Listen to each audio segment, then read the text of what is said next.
ಪ್ರತಿ ಬೈಕರ್ನ ಕಣ್ಣಲ್ಲಿ ಒಂದು ಕನಸಿರುತ್ತೆ. ಆ ಕನಸು 4 ಗೋಡೆಗಳ ಮಧ್ಯ ಹುಟ್ಟಲ್ಲ. ಅದು ದಾರಿಯಿಲ್ಲ ಜಾಗದಲ್ಲಿ, ಮಣ್ಣು ಹಾರುವ ಕಡಿದಾದ ಹಾದಿಯಲ್ಲಿ, ಎತ್ತರದ ಬೆಟ್ಟಗಳ ತುದಿಗಳಲ್ಲಿ ಹುಟ್ಟುತ್ತೆ. ಈ ವರ್ಲ್ಡ್ನ ಬೇರೆ ಆ್ಯಂಗಲಲ್ಲೇ ನೋಡಬೇಕು, ಈ ಸಾಮಾನ್ಯ ದಾರಿನ ಬಿಟ್ಟು ಹೊಸ ಅಡ್ವೆಂಚರ್ ಟ್ರ್ಯಾಕ್ ಹಾಕಬೇಕು ಅನ್ನೋ ಮನಸ್ಸಿಗೆ ಒಂದು ಗೇರ್ ಹಾಕೋ ಬೈಕ್ ಬೇಕು. ಅಂಥ ಬೈಕ್ ಈಗ ನಮ್ಮ ಮುಂದಿದೆ.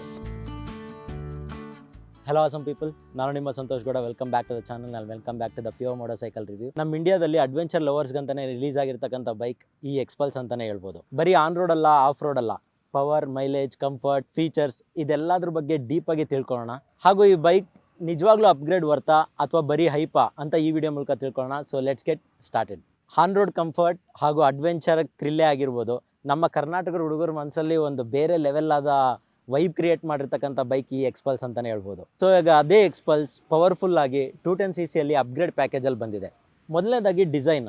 ಈ ಎಕ್ಸ್ಪಲ್ಸ್ 210 ನೋಡೋದಕ್ಕೆ ಒಂದು ಅಡ್ವೆಂಚರ್ DNA ಹೊಂದಿದೆ ಅಂತಲೇ ಹೇಳ್ಬೋದು. ಹೊಸ LED head lamp, high raised fender ಹಾಗೂ ನ್ಯೂ ಬ್ಯೂಟಿಫುಲ್ ಆಗಿ ಸ್ಲೀಕ್ ಆಗಿ ಡಿಸೈನ್ ಮಾಡಿರ್ತಕ್ಕಂಥ ಟ್ಯಾಂಕ್. ಅಡ್ವೆಂಚರ್ಗಂತಾನೆ high raised handle bars and build quality ಈ ಬಾರಿ ನೋಟಿಸಬಲ್ ಆಗಿ ಬೆಟರ್ ಆಗಿದೆ. ಅಂಡ್ ಎಸ್ಪೆಷಲಿ ಈ ಫ್ರೇಮ್ ರೀಇಂಜಿನಿಯರಿಂಗ್ ಇಂದ ಸ್ಟಿಫ್ನೆಸ್ ಜಾಸ್ತಿ ಆಗಿದೆ ಅಂತಾನೆ ಹೇಳ್ಬೋದು. ನಾನು ಈ ಪ್ರೀವಿಯಸ್ 200 ಎಕ್ಸ್ಪಲ್ಸ್ನ ಓಡಿಸಿದ್ದೀನಿ, ಬಟ್ ಅದಕ್ಕೆ ಕಂಪೇರ್ ಮಾಡಿದ್ರೆ ನಮಗೆ ರೈಡ್ ಮಾಡಬೇಕಾದ್ರೆ ನಮಗೆ ಗೊತ್ತಾಗುತ್ತೆ ಅದ್ರ ಬಿಲ್ಡ್ ಕ್ವಾಲಿಟಿ ಎಷ್ಟು ಅಪ್ಗ್ರೇಡ್ ಆಗಿದೆ ಅಂತ. ಅಂಡ್ ಇಂಜಿನ್ ಸ್ಪೆಕ್ಸ್ ಹಾಗೂ ಪರ್ಫಾರ್ಮೆನ್ಸ್ ಬಗ್ಗೆ ಹೇಳೋದಾದ್ರೆ, ನಮಗೆ ಇದರಲ್ಲಿ 210cc ಲಿಕ್ವಿಡ್ ಕೂಲ್ಡ್ ಇಂಜಿನ್ ಸಿಗುತ್ತೆ. ಸುಮಾರು 24.6 ಪವರ್ ಸಿಗುತ್ತೆ ಅಂಡ್ 20 Nm ಟಾರ್ಕ್ ಸಿಗುತ್ತೆ. ಸೊ ನಾನು ಆಗಲೇ ಹೇಳ್ದಂಗೆ ಸಿಟಿ ರೈಡ್ ಮಾಡಬೇಕಾದ್ರೆ ಈ ಲೋ ಎಂಡ್ ಟಾರ್ಕ್ ಅನ್ನೋದು ಭಾಳ ಇಂಪಾರ್ಟೆಂಟ್ ಆಗುತ್ತೆ. ಸೊ ಈ ಬೈಕಲ್ಲಿ ಎಕ್ಸ್ಪೆಷಲ್ ಆಗಿ ಈ ಲೋ ಎಂಡ್ ಟಾರ್ಕ್ ಅನ್ನೋದು ಸಖತ್ತಾಗಿದೆ. ನಾವು ಸೆಕೆಂಡ್, ಥರ್ಡ್ ಗೇರಲ್ಲಿ ಸಹ ರೈಡ್ ಮಾಡ್ತಾ ಇದ್ರೆ ಟ್ರಾಫಿಕಲ್ಲಿ ಸ್ಮೂತಾಗಿ ಮೂವ್ ಆಗುತ್ತೆ ಹೊರತು ಇಂಜಿನ್ ನಾಕ್ ಆಗಲ್ಲ. ನಾವು ಸಿಟಿಯಲ್ಲಿ ರೈಡ್ ಮಾಡಬೇಕಾದ್ರೆ ಆರಾಮಾಗಿ ಒಂದು 20-30 km/h ಆರಾಮಾಗಿ ಕ್ರೂಸ್ ಮಾಡ್ಬೋದು ಸೆಕೆಂಡ್ ಟು ಥರ್ಡ್ ಗೇರಲ್ಲಿ. ಅಂಡ್ ಹೈವೇಲಿ 90 to 100 ಆರಾಮಾಗಿ ಕ್ರೂಸ್ ಮಾಡ್ಬೋದು. ನಾನು ನಿನ್ನೆ ಎಲ್ಲ ಓಡಿಸ್ಕೊಂಡು ಬರಬೇಕಾದ್ರೆ ನಾನು ಟ್ರೈ ಮಾಡಿದೆ, ಒಂದು 90 to 100 ಔಟರ್ ರಿಂಗ್ ರೋಡಲ್ಲಿ ಆರಾಮಾಗಿ ರೈಡ್ ಆಗ್ತಾಯಿತ್ತು.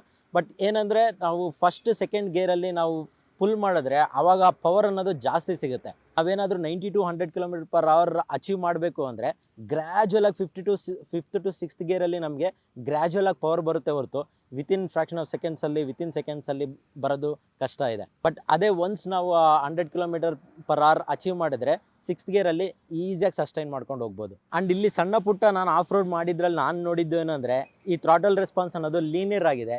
ಸೊ ಬಿಗಿನರ್ಸ್ಗೆ ಆಗ್ಬೋದು, ಒಂದು ಸ್ವಲ್ಪ ಎಕ್ಸ್ಪೀರಿಯನ್ಸ್ ರೈಡರ್ಸ್ಗೆ ಆಗ್ಬೋದು, ಆಫ್ ರೋಡ್ ಮಾಡ್ಬೇಕಾದ್ರೆ ಅದು ಭಾರಿ ಹೆಲ್ಪ್ಫುಲ್ ಆಗುತ್ತೆ. ಆ್ಯಂಡ್ ಸಸ್ಪೆನ್ಷನ್ ಹಾಗೂ ರೈಡ್ ಕ್ವಾಲಿಟಿ ಬಗ್ಗೆ ಹೇಳಬೇಕು ಅಂದರೆ, ಈ ಎಕ್ಸ್ಪಲ್ಸ್ ಮೇಯ್ನ್ ಹೆಸರುವಾಸಿನೇ ಈ ಸಸ್ಪೆನ್ಷನ್ಗೆ. ಈ ಎಕ್ಸ್ಪಲ್ಸ್ನ ಈ ಸಸ್ಪೆನ್ಷನ್ ರಾಜ ಅಂತಾನೆ ಹೇಳ್ತಾರೆ. ಫ್ರಂಟಲ್ಲಿ ಲಾಂಗ್ ಟ್ರಾವೆಲ್ USD ಫೋಕ್ ಸಿಗುತ್ತೆ. ಆ್ಯಂಡ್ ಬ್ಯಾಕಲ್ಲಿ ಮೋನೋಶಾಕ್ ಅಡ್ಜಸ್ಟಬಲ್ 10 levelsವರೆಗೂ ಅಡ್ಜಸ್ಟ್ ಮಾಡ್ತಕ್ಕಂಥ ಮೋನೋಶಾಕ್ ಸಸ್ಪೆನ್ಷನ್ ಸಿಗುತ್ತೆ. ನನಗೆ ಈ ಬೈಕಲ್ಲಿ one of the best future ಅನಿಸಿದ್ದು ಅಂದರೆ ಈ ಸಸ್ಪೆನ್ಷನ್ನೇ. ಅಂಡ್ ಫ್ರಂಟ್ ಸಸ್ಪೆನ್ಷನ್ ಬಂದು 210 mm ಅಷ್ಟು ಲಾಂಗ್ ಟ್ರಾವೆಲ್ ಸಸ್ಪೆನ್ಷನ್ ಸಿಗುತ್ತೆ. ಅಂಡ್ ಬ್ಯಾಕಲ್ಲಿ 205 mm ಅಷ್ಟು ಲಾಂಗ್ ಟ್ರಾವೆಲ್ ಸಸ್ಪೆನ್ಷನ್ ಸಿಗುತ್ತೆ. ಅಂದರೆ ಈ 210 mm 205 mm ಟ್ರಾವೆಲ್ ಸಸ್ಪೆನ್ಷನ್ ಅಂದರೆ ಅಷ್ಟು ವರೆಗೂ ನಮ್ಮ ಸಸ್ಪೆನ್ಷನ್ಸು ಮೂವ್ ಆಗಬಲ್ವು ಅಂತ. ಅಂಡ್ ಗ್ರೌಂಡ್ ಕ್ಲಿಯರೆನ್ಸು ಅಷ್ಟೇ, ಸುಮಾರು 200 to 205 mm ವರೆಗೂ ನಮಗೆ ಗ್ರೌಂಡ್ ಕ್ಲಿಯರೆನ್ಸ್ ಸಿಗುತ್ತೆ.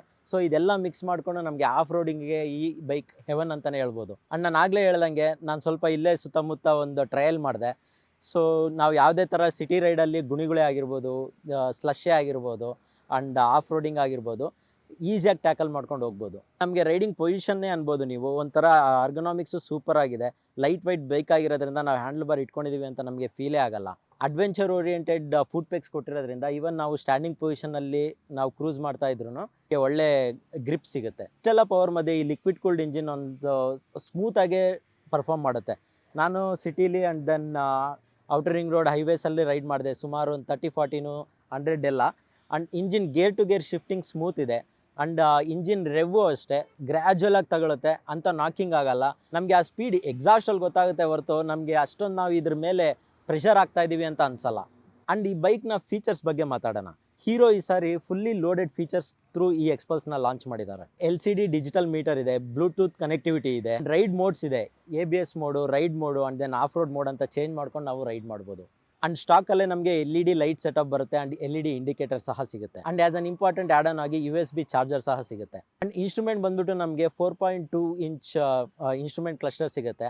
ಅದು ಸನ್ನಿ ಡೇ ಆಗ್ಬೋದು ಆ್ಯಂಡ್ ದೆನ್ ಡಾರ್ಕೇ ಆಗ್ಬೋದು, ನಮಗೆ ವಿಸಿಬಿಲಿಟಿ ಕ್ಲಿಯರ್ ಆಗಿದೆ. ಆ್ಯಂಡ್ ವಿಂಡ್ಶೀಲ್ಡು ಅಷ್ಟೇ ಲುಕ್ಗೆ ಒಂಥರ ಆ್ಯಡ್ ಆನ್ ಅಂತಲೇ ಹೇಳ್ಬೋದು. ಬಟ್ ನಾನು ರೈಡ್ ಮಾಡಬೇಕಾದ್ರೆ ಅಷ್ಟೊಂದು ವಿಂಡ್ ಬಫೆಟ್ ಕಂಟ್ರೋಲ್ ಏನಾಗಲಿಲ್ಲ. ಬಟ್ ಇದು ಮೇನ್ ಫೋಕಸ್ ಈ ಬೈಕ್ದು ವಿಂಡ್ ಕಂಟ್ರೋಲ್ ಮಾಡೋದಂತೂ ಅಲ್ಲ, ಬಟ್ ಮಿನಿಮಲ್ ಲೆವೆಲ್ ಕಂಟ್ರೋಲ್ ಮಾಡುತ್ತೆ. ಅಂಡ್ ಈ ಹ್ಯಾಂಡಲ್ ಗಾರ್ಡ್ಸ್ ಬಂದ್ಬಿಟ್ಟು ಪ್ಲಾಸ್ಟಿಕ್ದಾಗಿರುತ್ತೆ, ಬಟ್ ವಿತ್ ಸ್ಟಾಕ್ ಬೈಕೆ ನಮಗೆ ಸಿಗುತ್ತೆ. ಸೊ ಸಣ್ಣ ಪುಟ್ಟ ಏನಾರ ಬೈಕ್ ಫಾಲ್ ಆದರೆ ನಮಗೆ ಬ್ರೇಕ್ ಲಿವರ್ಸೇ ಆಗ್ಬೋದು, ಕ್ಲಚ್ ಲಿವರ್ಸೇ ಆಗ್ಬೋದು, ಬೆಂಡ್ ಆಗೋದ್ರನ್ನ ಇದು ತಡೆಯುತ್ತೆ.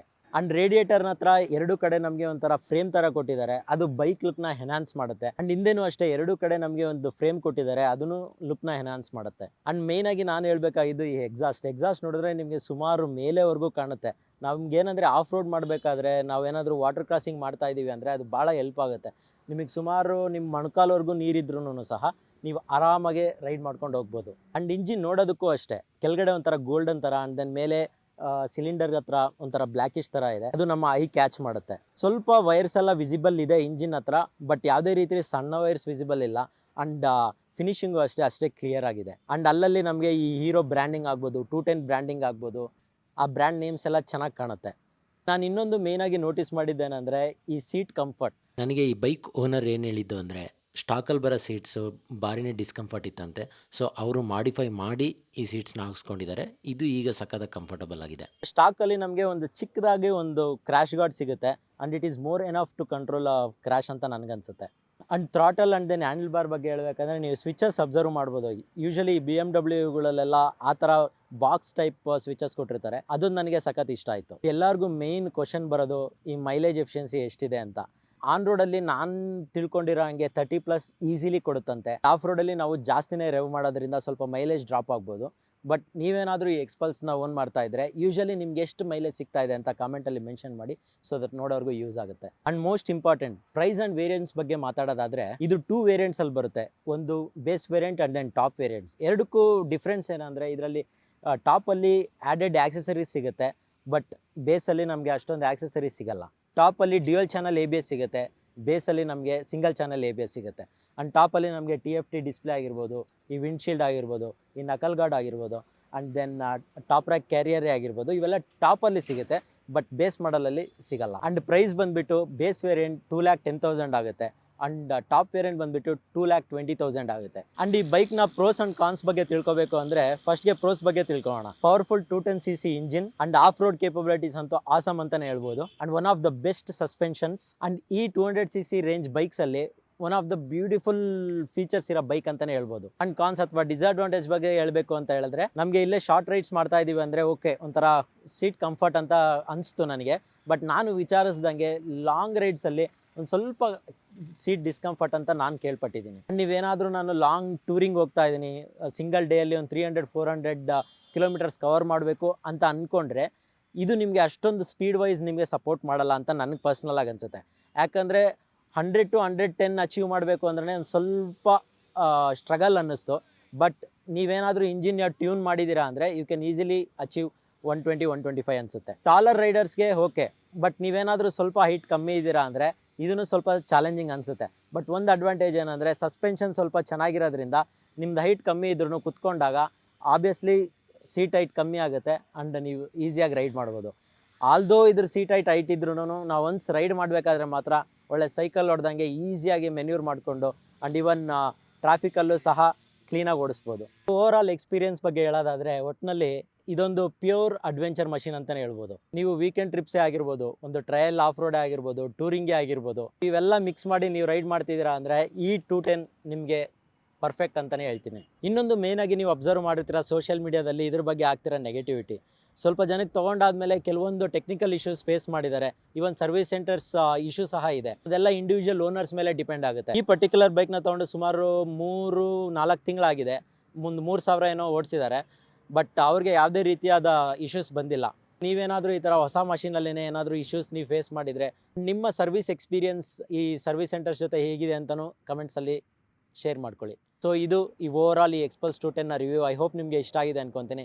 ಇಷ್ಟ ಆಗಿದರೆ ಲೈಕ್ ಮಾಡಿ, ಹಾಗೂ ಮುಂದೆ ಯಾವ ಬೈಕ್ನ ರಿವ್ಯೂ ಮಾಡಬೇಕು ಅಂತ ಕಮೆಂಟ್ಸಲ್ಲಿ ತಿಳಿಸಿ ಅಂತ ಹೇಳ್ತಾ ನೆಕ್ಸ್ಟ್ ವೀಡಿಯೋದಲ್ಲಿ ಸಿಗೋಣ. ಅಲ್ಲಿವರೆಗೂ ಪೀಸ್.